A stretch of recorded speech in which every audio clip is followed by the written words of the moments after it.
بسم اللہ الرحمن الرحیم الحمد للہ رب العالمین وصلی اللہ علی محمد وآلہ الطاہرین۔ موضوع گفتگو اسلام میں کھانا اور پینا۔ اب اس سے ریلیٹڈ انشاءاللہ بعض موضوعات کو تدریجاً آپ کی خدمت میں بیان کیا جائے گا۔ پہلے مرحلے میں اس جانب توجہ دلائیں کہ اللہ سبحانہ و تعالی نے انسان کو خلق کیا ہے اور ایسا خلق کیا ہے کہ اس کی رشد و نمو عام حالات میں کھانے اور پینے کے ذریعے سے ہے۔ عام حالات سے مراد یعنی اللہ سبحانہ و تعالی قادر ہے کہ بغیر کھائے پیے ایک بندے کو زندہ رکھے، جیسے کہ اصحاب کہف کو۔ لیکن اس وقت ہماری گفتگو عام حالات میں ہے۔ بس عام حالات میں اللہ سبحانہ و تعالی نے انسان کو ایسا خلق کیا ہے کہ اس کی زندگی کا دار و مدار کھانے اور پینے پہ ہے۔ لہٰذا اسلام نے جہاں انسانی زندگی سے متعلق تمام موضوعات کو ڈسکس کیا اور احکام بیان کیے، کیونکہ اسلام فقط مسجد کا دین نہیں ہے، تو جہاں مسجد کے احکام بیان کیے اور عبادت کا طریقہ بتایا اور اس کے احکام بیان کیے، وہیں ساتھ ساتھ انسان کے جسم سے متعلق جو چیزیں ہیں ان کے بھی احکام بیان کیے، کیونکہ اسلام فقط روحانی تربیت پہ توجہ نہیں دیتا بلکہ جسم پہ بھی توجہ دیتا ہے۔ اب کیونکہ کھانے پینے کا تعلق جسم سے ہے تو یہ سمجھنا کہ اس کی کوئی اسلام میں حیثیت نہیں ہے، یہ نظریہ بالکل غلط ہے۔ اسلام میں ہر اس چیز کی جانب توجہ دی گئی کہ جس کا تعلق انسان سے اور اس کی زندگی سے ہے، اب چاہے اس چیز کا تعلق اس دنیاوی زندگی سے ہو اور چاہے اخروی زندگی سے ہو یعنی آخرت کی زندگی سے، اور اسی طرح سے چاہے اس چیز کا تعلق انسان کے جسم سے ہو اور چاہے اس کا تعلق انسان کی روح سے ہو، کیونکہ دین اسلام روحانی تربیت بھی دیتا ہے اور ساتھ ہی جسمانی موضوع کو بھی ڈسکس کرتا ہے۔ بس اتنی بات تو واضح ہے کہ ہمیں اللہ سبحانہ و تعالیٰ نے ایسا خلق کیا ہے کہ ہمیں کھانا بھی ہے اور پینا بھی ہے۔ اب اتنی بات واضح کر دیں کہ اسلام نے کوئی خاص ڈش نہیں بیان کی کہ کوئی یہ کہے کہ یہ والا کھانا اسلامی کھانا ہے، تو یہ جملہ مناسب نہیں ہے، کیونکہ اسلام نے کوئی خاص مزہ یا خاص ڈش یا خاص خوشبو کی ڈش یا خاص رنگ کی ڈش بیان نہیں کی، بلکہ کھانے پینے کے احکام بیان کیے کہ کیا چیز کھائی جائے اور کیا چیز نہ کھائی جائے۔ اب اگر اس کھانے پینے کے موضوع پہ دقت کی جائے تو کچھ چیزیں کھانا جائز ہیں اور کچھ چیزیں کھانا حرام ہیں۔ وہ چیزیں جو کھانا حرام ہیں وہ یا تو بے نفس ہی ان کا کھانا اور پینا حرام ہے، جیسے کہ سور کا گوشت یا کسی اور جانور کا گوشت کہ جس کو اللہ سبحانہ و تعالیٰ نے حلال قرار نہ دیا ہو، مثال کے طور پہ کتے کا گوشت، البتہ کتا اور سور یہ نجس العین بھی ہیں، باقی اور جانور نجس العین نہیں ہیں، مثال کے طور پہ بندر یا بھیڑیا یا شیر یا لومڑی یا مگرمچھ یا گرگٹ یا گو، یہ اس قسم کے جتنے بھی جانور ہیں یا سانپ گو کے نجس نہیں ہیں لیکن ان کا کھانا حرام ہے۔ اسی طریقے سے بعض ان چیزوں کو اللہ سبحانہ و تعالیٰ نے حرام قرار دیا کہ جو انسانی صحت کے لیے مضر ہے، جان جانے کا خطرہ ہے یا کسی اہم عضو کے ضائع ہونے کا خطرہ ہے۔ مثال کے طور پہ کوئی خاتون اپنی اولاد کو کہ جو اس کے شکم میں ہے اسے ختم کرنے کے لیے دوا استعمال کرے تو یہ کام حرام ہے، اور اگر کوئی شخص اپنی زندگی کو ختم کرنے کے لیے کوئی دوا استعمال کرے، کوئی چیز استعمال کرے یعنی زہر استعمال کرے تو یہ کام بھی حرام ہے۔ اسی طریقے سے اگر کوئی اپنے جسم کے کسی عضو کو ختم کرتا ہے کسی دوا کے ذریعے سے تو یہ کام بھی حرام ہے، یا کسی چیز کے کھانے کے ذریعے سے۔ کچھ چیزیں ایسی ہیں کہ جو حرام ہو گئی ہیں، تھیں پاک، لیکن ان کا کھانا یا پینا اب حرام ہے۔ مثال کے طور پہ چیز نجس ہو گئی،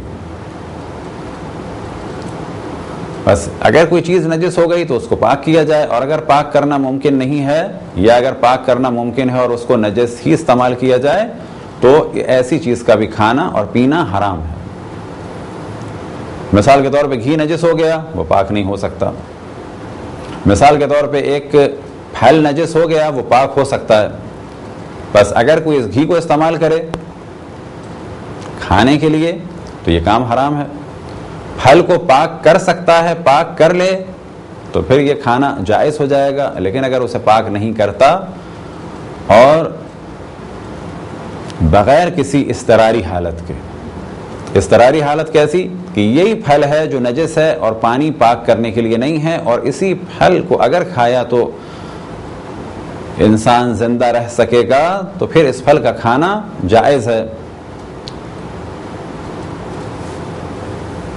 لیکن اگر پانی ہے تو پھر اس کو نجس حالت میں کھانا جائز نہیں ہے۔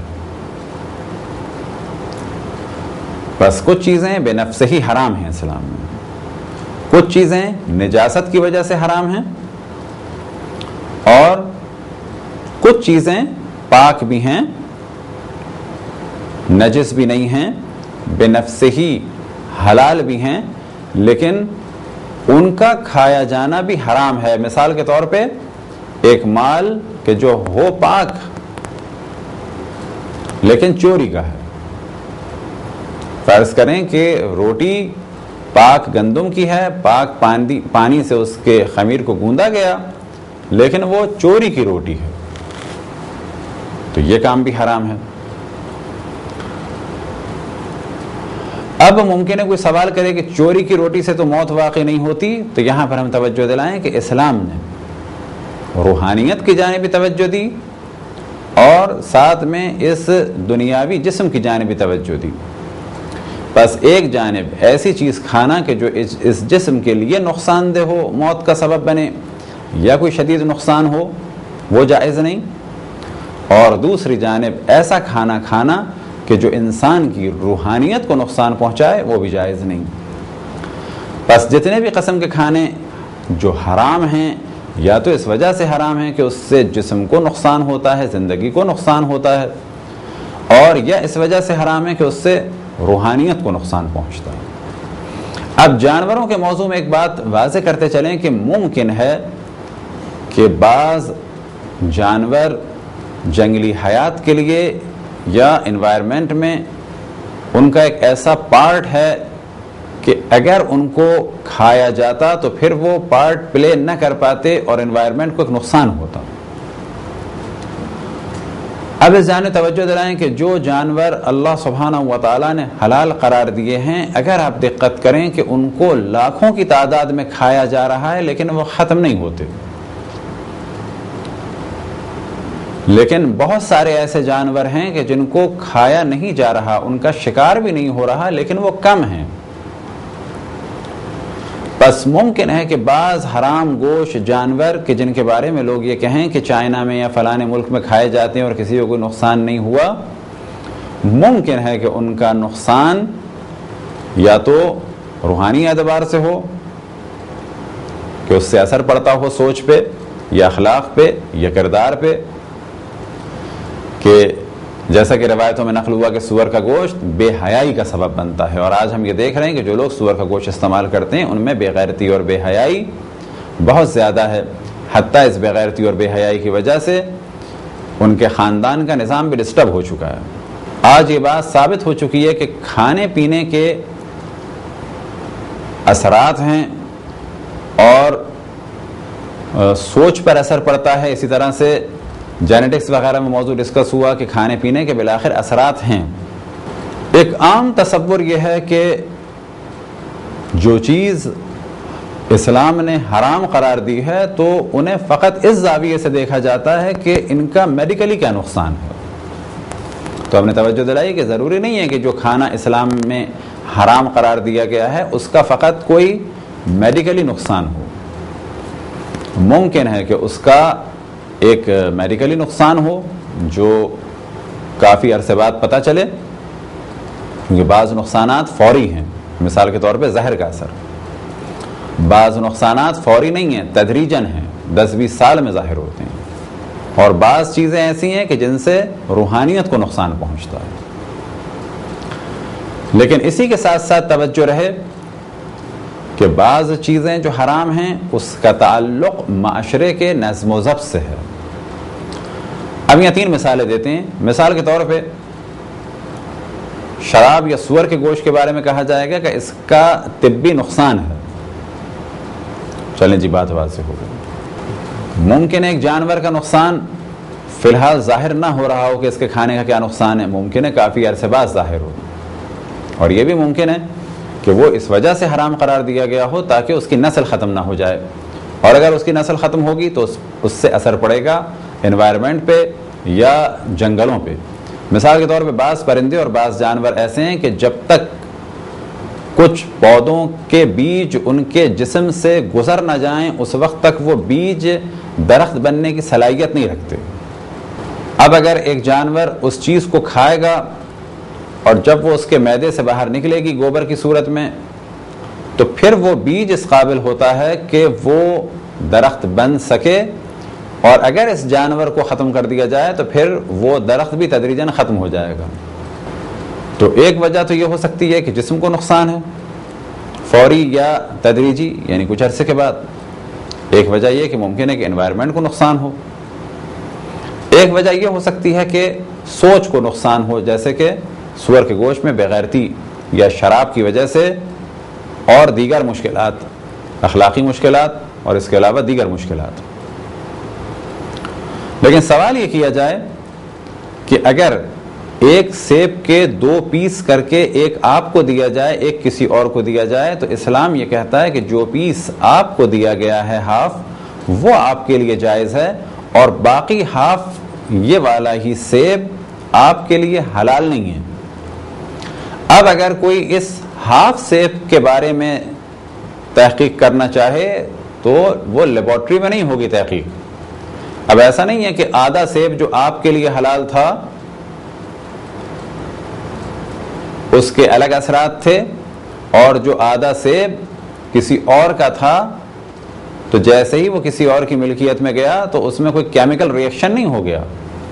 بلکہ یہاں پہ کہا جائے گا آدھا سیب کیونکہ آپ کی ملکیت ہے آپ کے لیے حلال ہے، اور یہ آدھا سیب کیونکہ دوسرے کا ہے یہ آپ کے لیے حرام ہے، جب تک کہ اسلامی طریقے سے آپ کے لیے اس کا کھانا جائز نہ ہو جائے. اب یہ کیسے جائز ہوگا؟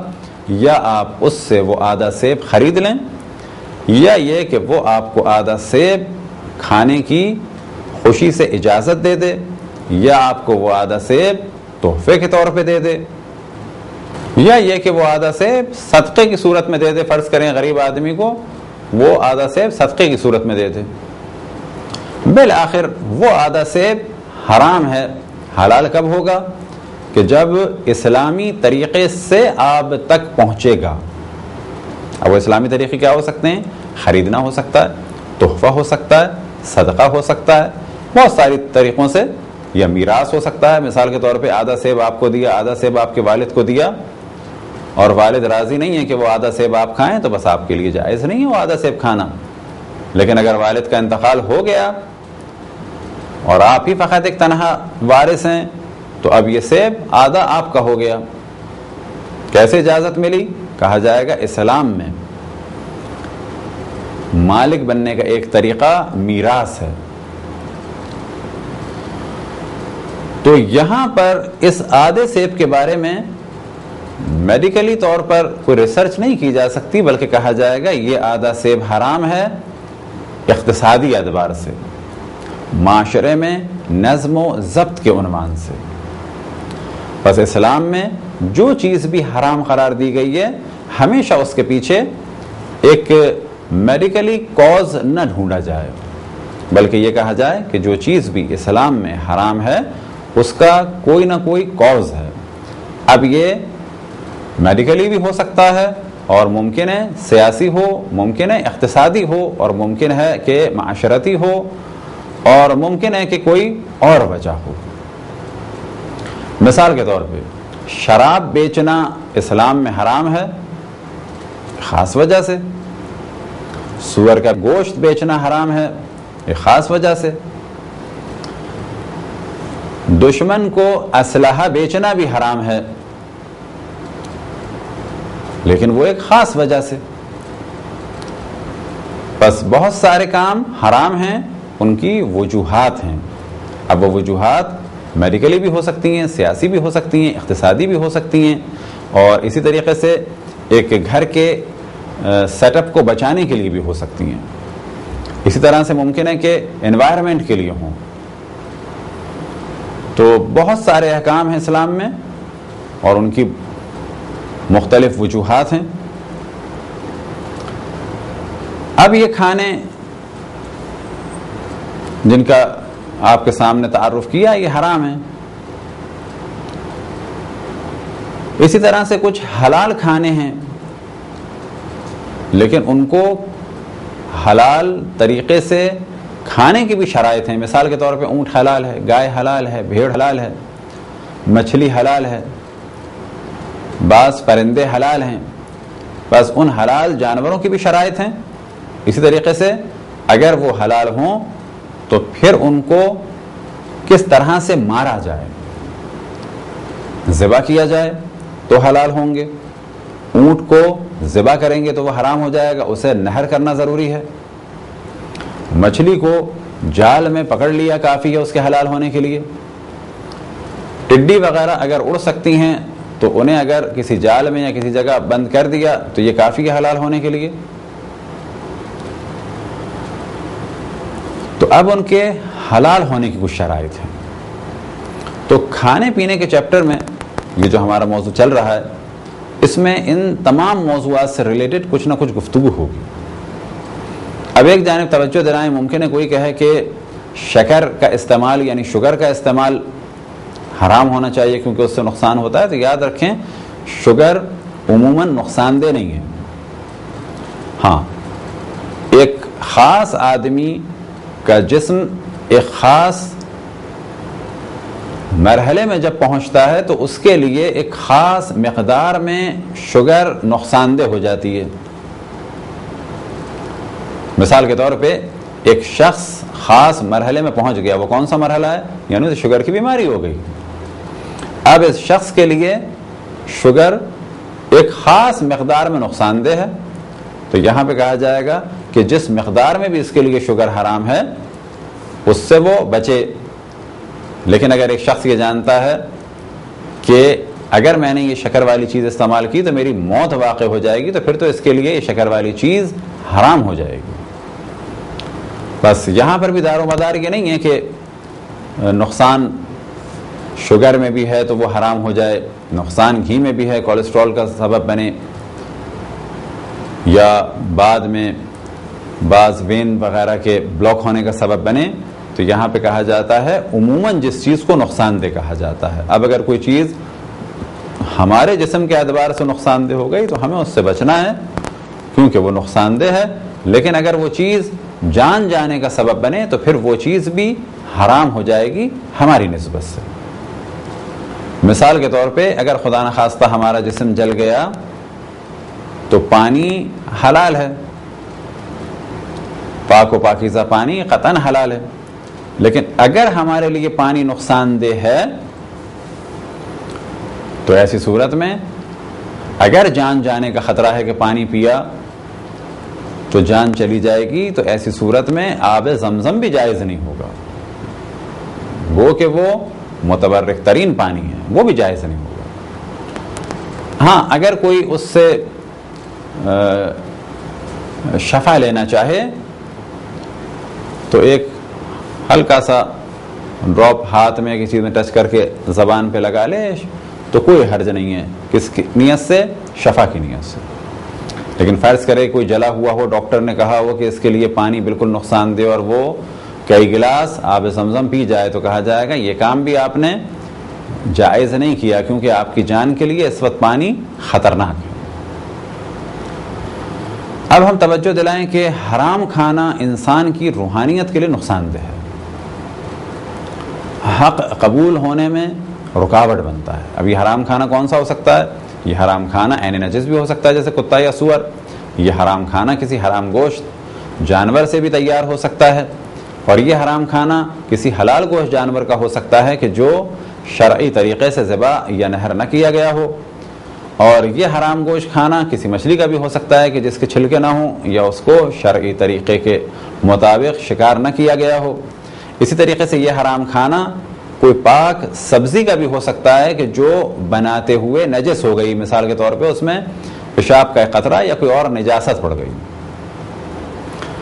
اسی طرح سے حرام کھانا ممکن ہے پاک و پاکیزہ ہو، لیکن وہ حرام آمدنی کا ہو، چوری کا ہو، رقص اور موسیقی کی آمدنی سے اسے خریدا گیا ہو، تو یہ کھانے بھی حرام ہیں۔ اب ان تمام حرام کھانوں کا